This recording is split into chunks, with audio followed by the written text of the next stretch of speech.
It's always a big occasion when the mighty Ayr come to the area, and within a minute of the start they were 5-0 up with a try from Jamie Shedden. But Melrose weren't fazed, and after a penalty from Luke Townsend reduced the gap, they took the lead with a well-taken try by Morgan Gabe, who got on the end of a deft chip ahead from captain of the day, Elliot Ruthven.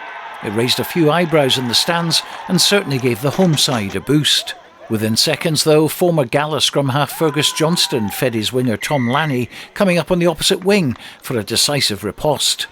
The Ayr pack is very powerful, and the next two tries went to Alex Maguire and Blair Macpherson as the West Coast side collected their try bonus.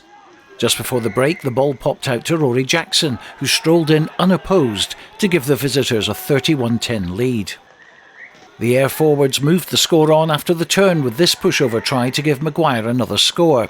But Melrose were competitive for a lot of the game, and their efforts were rewarded when Gabe was in action once again, collecting a high kick and creating space down the left flank. A chip kick ahead was picked up by Angus Weir, and he dotted down to reduce the gap.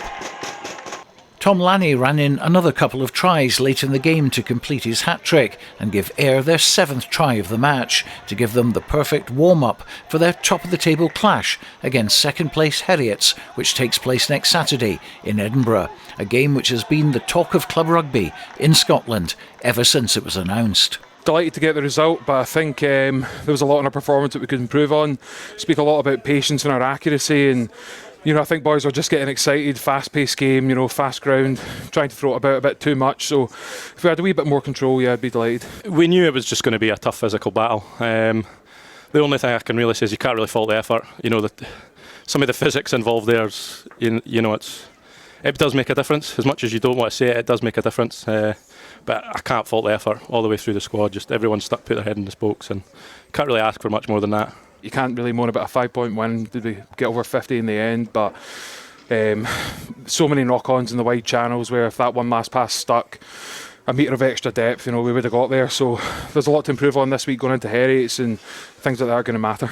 The boys we're missing today, probably our two biggest ball carriers for the season, a couple of our biggest leaders as well. As I say, the boys that have come off the bench there, the boys that are starting, boys that have stepped up for the Storm. As I say, can't absolutely fault the effort there. In other games in the Premiership, Selkirk's loss at Heriots means they've dropped out of the playoff places, with Hawick moving up to 6th after beating Glasgow Hawks, while Kelso did themselves a huge favour after defeating fellow relegation rivals Edinburgh Accies on the road.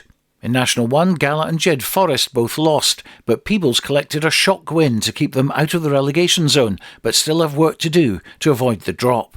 In National 2, Newton Stewart let a lead against Stuart's Melville at home slip to remain bottom of the division. Stuart Cameron, ITV News.